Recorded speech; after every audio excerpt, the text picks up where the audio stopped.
Welcome to focus. This is Chakri. అర్ధరాత్రి నిద్రావస్థలో ఉన్న వేళ ఊహించని భయానక ఘటన. ఆయువు తీసిన విషవాయువు, గాల్లో కలిసిన వేలాది ప్రాణాలు, గ్యాస్ లీక్తో ఘోరమైన ప్రమాదం, 40 ఏళ్లు గడిచినా మానని గాయం, ఇప్పటికీ వెంటాడుతున్న విషాదం. Bhopal gas tragedy. భోపాల్ దుర్ఘటనకు 40 ఏళ్లు. ఇప్పటికీ ఈ విషాదం బాధితుల కళ్ల ముందు మెదలాడుతూనే ఉంది. డిసెంబర్ 3 వచ్చిందంటే నాడు ప్రపంచం ఉలిక్కిపడిన ఘటన గుర్తుకొస్తోంది. భోపాల్ గ్యాస్ ట్రాజడీ వేలాది మంది ప్రాణాలు తీసింది, లక్షలాది బతుకులపై ప్రభావం చూపింది. ప్రమాదానికి కారణమైన ప్లాంట్లో వ్యర్థాల్ని తొలగించకపోవడంతో ఇప్పటికీ విషవాయువు ఎఫెక్ట్ చూపుతూనే ఉంది. విషవాయువులు మిగిల్చిన విషాదం. భోపాల్ దుర్ఘటనకు 40 ఏళ్లు. ఇప్పటికీ వెంటాడుతూనే ఉన్న గాయం. ఇంకా వందల మెట్రిక్ టన్నుల ప్రమాదకరమైన వ్యర్థాలు. ప్లాంట్ పరిసరాల్లోనే లక్షల టన్నుల కలుషిత మట్టి. దశాబ్దాలుగా బాధితుల న్యాయ పోరాటం. ఇంతకీ ఆ రోజు ఏం జరిగింది? ఇన్నేళ్లైనా వెంటాడడానికి కారణాలేంటి? భోపాల్ గ్యాస్ ట్రాజడీ ప్రపంచంలోనే అత్యంత ఘోరమైన పారిశ్రామిక విపత్తుల్లో ఒకటి. విషవాయువులు మిగిల్చిన విషాదం ఇంకా వెంటాడుతూనే ఉంది. 40 ఏళ్లు గడిచినా గాయం మానలేదు. ఈ గ్యాస్ దుర్ఘటనలో వేలాది మంది ప్రాణాలు వదిలారు. వారి పిల్లలు, మనుమలు ఇప్పటికీ ఈ విషవాయువు ప్రభావాలను ఎదుర్కొంటూనే ఉన్నారు. దశాబ్దాలుగా న్యాయం కొనసాగుతూనే ఉంది. ప్రభుత్వాలు అందించిన సాయం ఎందుకూ సరిపోలేదు. నాడు గ్యాస్ దుర్ఘటన జరిగిన ప్రదేశంలో విషపూరిత వ్యర్థాలు ఇప్పటికీ కనిపిస్తాయి. ప్రభుత్వాలు ఎన్ని ప్రయత్నాలు చేస్తున్నా ఈ విషపూరిత వ్యర్థాలను కాల్చడం సాధ్యం కావడం లేదు. ఈ దుర్ఘటనకు బలై న్యాయ పోరాటానికి దిగిన చాలామంది ఈ లోకం నుంచి నిష్క్రమించారు. ఈ ఉదంతంలో బాధ్యులను శిక్షించాలనే అంశం ఇంకా కోర్టుల్లో పెండింగ్లోనే ఉంది. భోపాల్లో విషవాయువులు మిగిల్చిన విషాదానికి 40 ఏళ్లయింది. యూనియన్ కార్బైడ్ ఫ్యాక్టరీ ప్రాంగణంలో వందల మెట్రిక్ టన్నుల ప్రమాదకరమైన వ్యర్థాలను ఇంకా అక్కడే ఉంచడంపై ఆందోళన వ్యక్తమవుతోంది. లక్షల టన్నుల కలుషిత మట్టి కూడా ఆ ప్లాంట్ పరిసరాల్లోనే ఉంది. మధ్యప్రదేశ్ రాజధాని భోపాల్లో అమెరికాకు చెందిన యూనియన్ కార్బైడ్ ఫ్యాక్టరీ నుంచి 1984 డిసెంబర్ 3న మిథైల్ ఐసోసైనేట్ విషవాయువులు లీకేజ్ అయ్యాయి. వాటి కారణంగా అప్పట్లో 5,479 మంది ప్రాణాలు కోల్పోగా దాదాపు 5 లక్షల మందికి పైగా ప్రభావితమయ్యారు. అనేక వ్యాధుల బారిన పడిన బాధితులు దశాబ్దాలుగా బాధలు అనుభవిస్తూనే ఉన్నారు. 337 మెట్రిక్ టన్నుల ప్రమాదకరమైన వ్యర్థాలు ఇంకా యూనియన్ కార్బైడ్ ప్రాంగణంలోనే ఉన్నాయి. వీటిని తొలగించేందుకు 126 కోట్ల రూపాయలు కేంద్రం ఇచ్చినప్పటికీ వ్యర్థాలను తీసేయలేదు. దీంతోపాటు ప్లాంట్ పరిసరాల్లో 11 లక్షల టన్నుల కలుషిత మట్టి ఉంది. ఫలితంగా నీటి వనరులు కూడా కలుషితమవుతున్నాయి. ఈ విషాదానికి సంబంధించి మధ్యప్రదేశ్ హైకోర్టులో 2004లో దాఖలైన రిట్ పిటిషన్ను ఈ ఏడాది సెప్టెంబర్లో హైకోర్టు విచారించింది. ప్రమాదకర వ్యర్థాలను తొలగించడంలో జాప్యంపై తీవ్ర అసంతృప్తి వ్యక్తం చేసింది. 40 ఏళ్ల తర్వాత భోపాల్ విషాదంపై కీలక విషయాలు వెలుగులోకి వచ్చాయి. ఫ్యాక్టరీ నుంచి విషవాయువులు వెలువడుతున్నాయని, దాన్ని మూసివేయాలని ఘటనకు ముందే నోటీసులు పంపినట్లు షానవాజ్ ఖాన్ అనే న్యాయవాది తెలిపారు. 1983 మార్చి 4న యూనియన్ కార్బైడ్ ఇండియా లిమిటెడ్కు లీగల్ నోటీసులు పంపినట్లు స్పష్టం చేశారు. ప్లాంట్ నుంచి వెలువడుతున్న విషపూరిత వాయువులు, రసాయనాల నిల్వలతో సమీప కాలనీలోని ప్రజలు తీవ్ర ఇబ్బందులు ఎదుర్కొంటున్నారు. ఏదైనా అవాంఛనీయ ఘటన జరిగితే 50,000 మంది ప్రాణాలకు హాని కలుగుతుంది. 15 రోజుల్లోపు ప్లాంట్ను మూసివేయాలి. లేని పక్షంలో చట్టపరమైన చర్యలు తీసుకోవాల్సి ఉంటుందని నోటీసుల్లో పేర్కొన్నారు. ఈ హెచ్చరికల్ని యూసీఐఎల్ కొట్టిపారేసింది. 1981లో ఆ ఫ్యాక్టరీలో పనిచేసే ఓ కార్మికుడు విషవాయువు లీక్ అవడంతో మృతి చెందారని ఖాన్ చెప్పారు. ఆ తర్వాత అక్కడ చాలాసార్లు ఇటువంటి ఘటనలు చోటు చేసుకోవడంతో స్థానికులు అనారోగ్యం బారిన పడ్డారన్నారు. ఈ క్రమంలోనే తాను యూసీఐఎల్కు లీగల్ నోటీసులు పంపించారన్నారు. అయితే వాటిని యూసీఐఎల్ కొట్టిపారేసిందని ఖాన్ తెలిపారు. ఆ తర్వాత 9 నెలల్లోనే విషవాయువులు లీకై పెను విషాదం సంభవించింది. యూనియన్ కార్బైడ్ కర్మాగారం నుంచి 1984 డిసెంబర్ 3న విషవాయువులు లీక్ అయ్యాయి.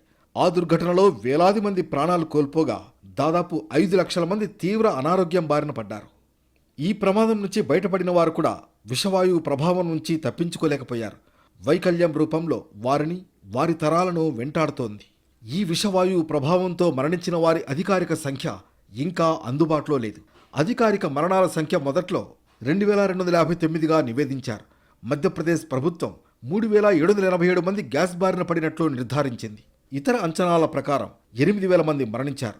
మరో 8,000 మంది గ్యాస్ సంబంధిత వ్యాధులతో చనిపోయారని నివేదికలు చెబుతున్నాయి.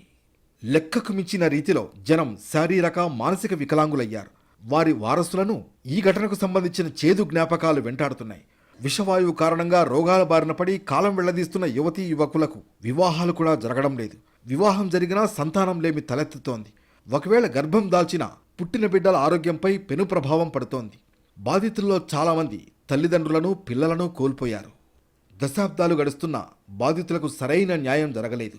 ప్రధాన నిందితుడు కర్మాగారం యజమాని ఆండర్సన్ పట్టుబడిన తర్వాత తప్పించుకున్నాడు.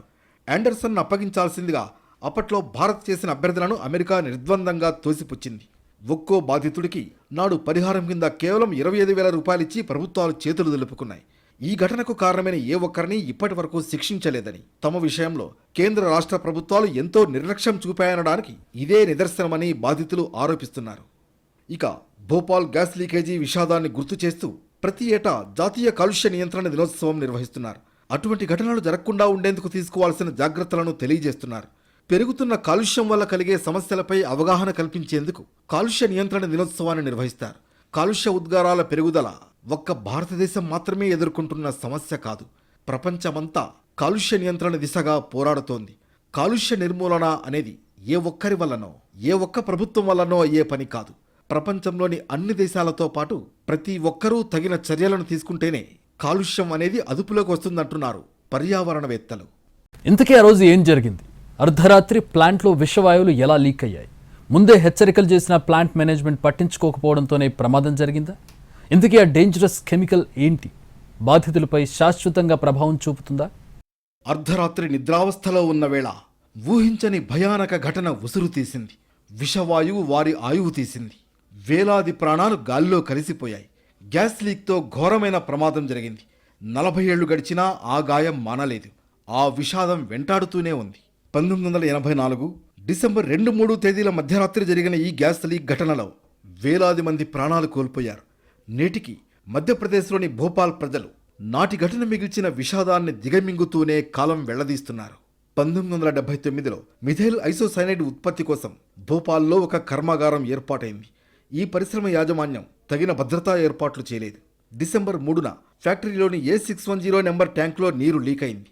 మిథైల్ ఐసోసైనైట్లో నీరు కలవడంతో ట్యాంకు లోపల ఉష్ణోగ్రత పెరిగింది. ఆ తర్వాత విషవాయువు వాతావరణంలోకి వ్యాపించింది.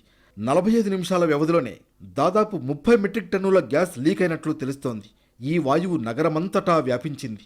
ఈ విషవాయువుల బారిన పడి 15,000 మందికి పైగా జనం మృత్యువాత పడ్డారు. అది 1984 డిసెంబర్ 2-3 మధ్యరాత్రి. అందరూ నిద్రిస్తున్న వేళ ఒక్కసారిగా ప్రపంచమంతా వణికిపోయింది. భోపాల్లో యూనియన్ కార్బైడ్ ఇండియా లిమిటెడ్లో అతిపెద్ద అగ్ని ప్రమాదం సంభవించింది. ప్రపంచంలోనే అతిపెద్ద పారిశ్రామిక విపత్తు నమోదైంది. ఈ ఘటనను భోపాల్ విపత్తు లేదా భోపాల్ విషాదం అని అంటారు. అర్ధరాత్రి సమయంలో అందరూ గాఢనిద్రలో ఉన్నప్పుడు ఆ పురుగుమందుల ప్లాంట్లో ప్రమాదం జరిగింది. అత్యంత ప్రమాదకర విషవాయువు మిథైల్ ఐసోసైనైడ్, ఇతర కెమికల్స్ విడుదలయ్యాయి. ఈ దుర్ఘటనతో భోపాల్ నగరంలోని 3 అంతుల భూభాగం విషతుల్యమైపోయింది. పరిసర ప్రాంతాల్లో కిలోమీటర్ల మేర భూగర్భ జలాలు తీవ్రంగా కలుషితమయ్యాయి. భోపాల్ మున్సిపల్ కార్పొరేషన్ పరిధిలో 56 వార్డులు ఉండగా వాటిలోని 36 వార్డుల్లోకి విషవాయువులు వ్యాపించాయి. ఈ ఘటన ప్రభావం ఇప్పటికీ వారిని పీడిస్తూనే ఉంది. ఈ ప్రమాదం కారణంగా ఇప్పటి వరకు 25,000 మందికి పైగా మరణించినట్లు అంచనా. 5 లక్షల మంది విషవాయువు ప్రభావానికి గురయ్యారని అనధికార లెక్కలు చెబుతున్నాయి. ఈ దుర్ఘటన వల్ల వచ్చిన వ్యాధులతో 1997 నుంచి వేలాది మంది చనిపోయినట్లు అధికారిక రికార్డులు స్పష్టంగా పేర్కొంటున్నాయి. గర్భస్థ శిశువులు కూడా విషవాయువుకు తీవ్రంగా ప్రభావితమయ్యారంటే ఈ ప్రమాద తీవ్రత ఏ స్థాయిలో ఉందో అర్థమవుతోంది. 40 ఏళ్లలో రాష్ట్రంలో, కేంద్రంలో ప్రభుత్వాలు ఎన్నో మారినప్పటికీ బాధితులకు కనీస న్యాయం దక్కలేదు. గ్యాస్ బాధితుల పరిస్థితిలో ఏమాత్రం మార్పు రాలేదు. సరైన తాగునీటి వసతి కూడా లేక అల్లాడిపోతున్నారు. అంతర్జాతీయ కార్మిక సంస్థ విడుదల చేసిన నివేదిక ప్రకారం 1984 భోపాల్ గ్యాస్ విషాదం 20వ శతాబ్దంలో ప్రపంచంలోని అతిపెద్ద పారిశ్రామిక విపత్తుగా పేర్కొంది. యూనియన్ కార్బైడ్ కర్మాగారం నుంచి విడుదలైన 30 టన్నుల మిథైల్ ఐసోసైనైట్ వాయువు 6 లక్షల మంది కార్మికులను, సమీప నివాసులను ప్రభావితం చేసిందని నివేదిక స్పష్టం చేసింది. ఈ విషాదానికి కారణమైన వారిని కఠినంగా శిక్షించాలని, బాధితులకు తగిన పరిహారం, సరైన పునరావాసం కల్పించి ప్రాణాలతో బయటపడిన వారికి తగిన వైద్య సదుపాయాలు కల్పించాలని, ఆ ప్రాంతంలో పడిన విష రసాయనాలను తొలగించాలని అనేక సంస్థలు 4 దశాబ్దాలుగా బాధితుల తరఫున పోరాడుతున్నాయి. ఈ కేసులో 8 మంది నిందితులకు 2010 జూన్ మొదటి వారంలో భోపాల్ కోర్టు 2 ఏళ్ల జైలు శిక్ష, ఒక్కొక్కరికి ₹1,70,000 జరిమానా విధించింది. నిందితులకు బెయిల్ కూడా లభించింది. దీంతో ఈ తీర్పు న్యాయాన్ని అపహాస్యం చేసినట్లు ఉందని ప్రాణాలతో బయటపడిన వారు అప్పట్లో ఆరోపించారు. ఈ కేసులో ప్రధాన నిందితుడు వారన్ ఆండర్సన్ భోపాల్ గ్యాస్ విషాదాన్ని చూడటానికి వచ్చి సురక్షితంగా దేశం విడిచి వెళ్లాడు. రాష్ట్రంలో, కేంద్రంలో అధికారంలో ఉన్న అప్పటి కాంగ్రెస్ ప్రభుత్వం దీనికి మార్గం సుగమం చేసిందనేది ప్రధాన ఆరోపణ. వారన్ ఆండర్సన్ భారత కోర్టులో ఎటువంటి విచారణను ఎదుర్కోకుండానే 2014 సెప్టెంబర్లో అమెరికాలోని ఫ్లోరిడాలో మరణించారు. రాష్ట్రంలో, కేంద్రంలో అప్పుడు ఒకే ప్రభుత్వం అధికారంలో ఉన్నప్పటికీ బతికున్న వారి కోసం ఏం చేయలేదు.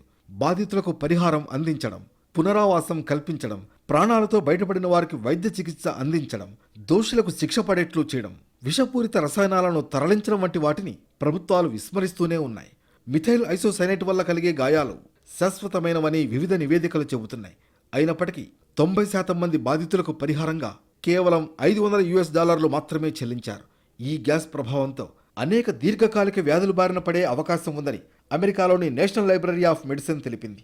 అత్యంత విషపూరితమైన మిథైల్ ఐసోసైనేట్ వాయువు సాంద్రత 21 ppm మించి ఉంటే దాన్ని పీల్చిన కొద్ది నిమిషాల్లోనే ప్రాణం పోతుంది.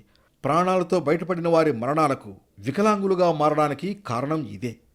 భోపాల్ గ్యాస్ విషాదాన్ని ప్రతి ఏటా గుర్తు చేసుకోవడం బాధితులకు, ప్రభుత్వానికి ఒక ఆచారంగా మారింది. వారి సమస్యలను పరిష్కరిస్తామని అధికారులు వదిలేస్తున్నారు. మళ్లీ వచ్చే ఏడాది వారోత్సవాలు జరుపుతున్నారు.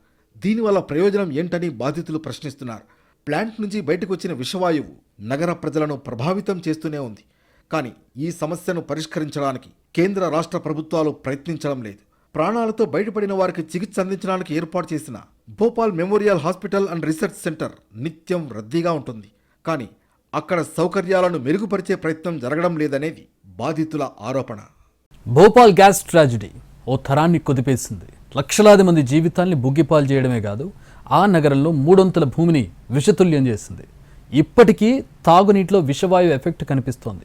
ఎంతోమంది చిన్నారులు, మహిళలు, వృద్ధులు రకరకాల అంగవైకల్యాలతో బాధపడుతూ కాలం వెళ్లదీస్తున్నారు. ఇక 40 ఏళ్లుగా పోరాడుతున్న బాధితులకు సరైన న్యాయం దక్కలేదు. 4 దశాబ్దాల తర్వాత భోపాల్ గ్యాస్ విషాదానికి కారణమైన యూనియన్ కార్బైడ్ ఇండియా లిమిటెడ్ ఆవరణలో 100 టన్నుల విషపూరిత వ్యర్థాలు మిగిలి ఉన్నాయి. కోర్టులు ఎన్నిసార్లు చెప్పినా అధికారులు ఇప్పటికీ ఈ వ్యర్థాలను తొలగించలేదు. వీటి తొలగింపు కోసం కేంద్ర ప్రభుత్వం ₹126 కోట్ల విడుదల చేసింది. 2005లో ఫ్యాక్టరీ ఆవరణలో సేకరించి ఉంచిన 337 మెట్రిక్ టన్నుల విష వ్యర్థాలను పారవేసేందుకు ప్రణాళికలు రూపొందించింది. 337 మెట్రిక్ టన్నుల విషపూరిత వ్యర్థాలే కాకుండా ఫ్యాక్టరీ ఆవరణలో దాదాపు 11 లక్షల టన్నుల కలుషితమైన మట్టి, 1 టన్ను పాదరసం, దాదాపు 150 టన్నుల భూగర్భ డంపులు కూడా ఉన్నాయి. ప్రభుత్వం 337 మెట్రిక్ టన్నుల వ్యర్థాలను మాత్రమే పారవేయాలని యోచిస్తోంది. ఈ మొత్తం విషపూరిత వ్యర్థాల్లో ఒక చిన్న భాగం మాత్రమే. ఈ వ్యర్థాలన్నింటినీ సరిగ్గా పారవేయకపోతే భూగర్భ జలాలు, నేల కలుషితమవుతాయి. కాలుష్య కారకుల్ని జవాబుదారీగా ఉంచడానికి ప్రభుత్వం అస్సలు ఆసక్తి చూపడం లేదనేది బాధితుల వెర్షన్. భోపాల్ ట్రాజడీ కారణంగా ఇప్పటిదాకా 25,000 మందికి పైగా మృత్యువాత పడ్డారని ఒక అంచనా. ప్రత్యక్షంగా, పరోక్షంగా లక్షలాది మంది జీవనంపై పెను ప్రభావం చూపించింది. నేటికి భోపాల్ పరిసర ప్రాంతాల్లో విషవాయు ప్రమాద కుటుంబాల వారసులు జీవోత్సవాల్లా బతుకీడుస్తూ ఉండడం ఆందోళన కలిగించే విషయం. అణుప్రమాద బాధితుల మాదిరిగా చిన్నారులు, స్త్రీలు, వృద్ధులు రకరకాల వైకల్యాలతో ఇబ్బందులు పడుతున్నారు. అక్కడి భూగర్భంలో విషవాయువుల తాలూకు ఆనవాళ్లు అలాగే ఉన్నాయి. పరిసర ప్రాంతాల్లో కిలోమీటర్ల భూగర్భ జలాలు కలుషితమయ్యాయి. ఘటన తర్వాత యూనియన్ కార్బైడ్ కంపెనీ యాజమాన్యం పరిశ్రమను మరో కంపెనీకి అమ్మేసింది. దీంతో బాధితుల తరఫున భారత ప్రభుత్వం అమెరికా న్యాయస్థానాల్లో పోరాడాల్సి వచ్చింది. అయినా బాధితులకు పెద్దగా నష్టపరిహారం దక్కలేదు. ఒక్కొక్కరికి దక్కిన నష్టపరిహారం ₹15,000 మించలేదు. నిందితులకు పెద్దగా శిక్ష పడింది కూడా లేదు. భోపాల్ దుర్ఘటన ఒక తరాన్ని కుదిపేసింది. 40 ఏళ్ల నాటి భోపాల్ గ్యాస్ లీక్ దుర్ఘటన కేసులోని బాధితులకు పరిహారం విషయంలో సుప్రీంకోర్టులో కేంద్రానికి ఎదురుదెబ్బ తగిలింది.